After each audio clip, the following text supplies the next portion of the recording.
Daniel slammed his fist on the steering wheel, phone pressed to his ear, racing through traffic at 11 p.m. Again. Another deal, another late night, another promise broken. He had grown up watching his father always complaining about money whenever his mom asked. They literally lived in poverty.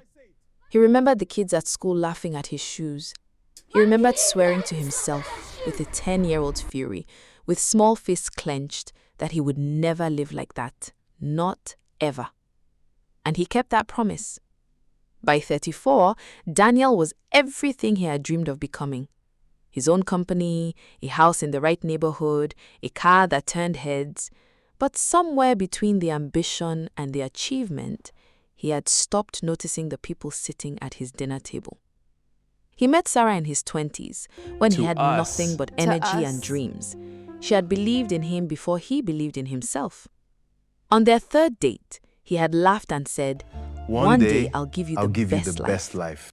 She had looked at him, steady, unhurried, like she already knew something he didn't, and said, Daniel, I don't care about the life you'll give me. I just care about the life we'll build together. He had kissed her then, convinced he understood what she meant.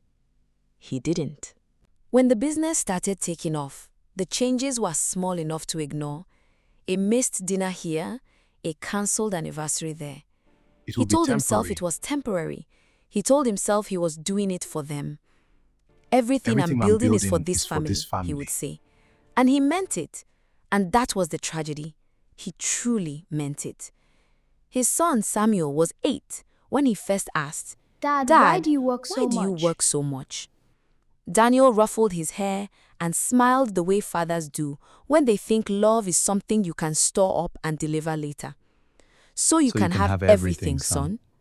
Samuel had looked up at him, not like a child asking a simple question, but like a boy who had already heard this answer before and had stopped believing it. But I just want you to come to my game, just for once. Just for once. Daniel had promised he would. He didn't make it. A client call ran long. His daughter Esther started drawing pictures of their family at school. Crayon houses, smiling faces, green grass. Her teacher once asked her about the tall figure she always left out of the drawings. Who is that missing Esther had figure? simply said, That's my daddy. "That's my daddy. He's not always around." Sarah tried. She tried more times than Daniel ever knew. She would wait up for him, sitting at the kitchen counter in the quiet of the house, the kids asleep, rehearsing conversations in her head, trying to find the right words, the ones that would finally land. One evening, she sat across from him and said quietly, carefully, like someone who had already rehearsed and discarded 100 different versions of this moment, "We miss you. Not your money, not the house. not the house. You. The kids need their father, Daniel. I need my husband." He set down his phone. He looked at her with exhausted eyes. "Sarah, everything I'm doing is for this family. Why can't you understand that?" She nodded slowly, said nothing more, and walked upstairs. He took that silence as agreement. It wasn't. The house got bigger, the cars got newer, the distance grew. If you're watching this and you know someone like Daniel, someone who is in relentless pursuit of a future they're forgetting to live in, share this story with them. It might matter more than you know. Samuel stopped running to the door when Daniel came home. Esther stopped asking Sarah when Daddy will be back. Sarah stopped arguing. And somehow, that silence was louder than any fight had ever been. Daniel noticed all of it, but he told himself there would be time. After the next deal. After the next deal. After the next quarter. After things settled down. Then came the Thursday that changed everything. Sarah had organized a family dinner, a real one, the kind they used to have before Daniel had a driver and a PA. She had called him twice that morning to confirm. You're still coming tonight, He had right? said yes Of both course. times. I wouldn't miss it. Samuel and Esther had made Just a making card. sure. 6 Sarah o'clock? had cooked his favorite Yes, Sarah. meal. I'll be there. She had even lit candles.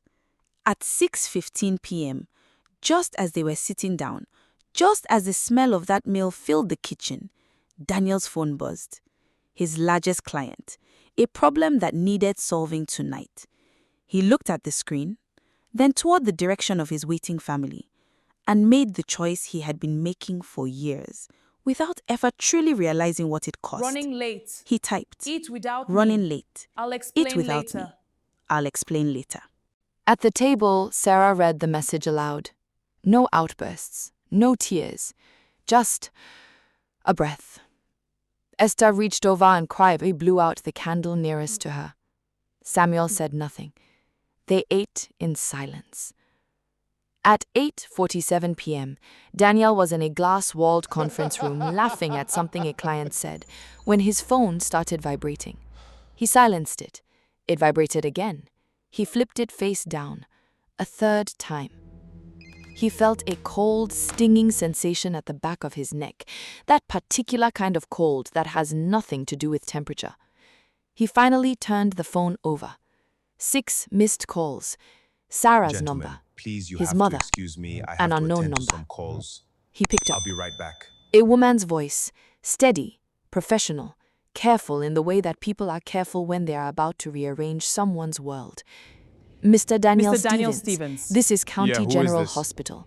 Your This family is County was in General a road Hospital. accident Your family tonight, was sir. involved in a You road need accident to come tonight. in. Sir, The conference room kept Oh my existing God, are they around all him. right? The client kept talking.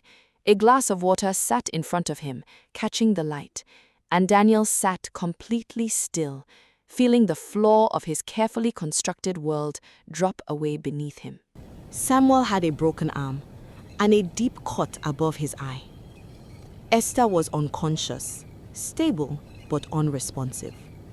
Sarah sat in the waiting room, her dress still beautiful from the dinner that never happened, her eyes red and far away. When Daniel walked through those hospital doors, she looked at him the way you look at someone you have already started grieving.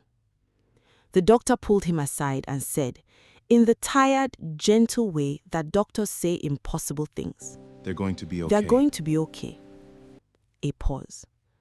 But I want you to know they were asking for you. Even in the car, before the ambulance came, they were asking for you. They were asking for you. Daniel stood in that hallway and felt the full weight of every missed dinner, every cancelled game, every night he chose a conference call over a bedtime story. All of it arrived at once. Not gradually, all at once. He had the house, he had the cars, he had the accounts and the accolades and every material measure of the life he had promised himself as a child. And he had nearly lost the only people who made any of it worth having, while he sat in a glass room laughing at a client's joke. The truth landed on him quietly, not with thunder, but with the awful clarity of something that had always been true. He had been providing for his family while being absent from them. He had confused financial security with love. He had confused presence on paper with presence in a room. He had told himself the Everything I'm sacrifice was for building them, is for this family. when the sacrifice had always been them. If this story is sitting with you right now, leave a comment below.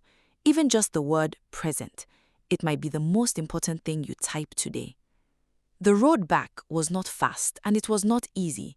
Rebuilding trust with people you have quietly abandoned never is. But Daniel chose it.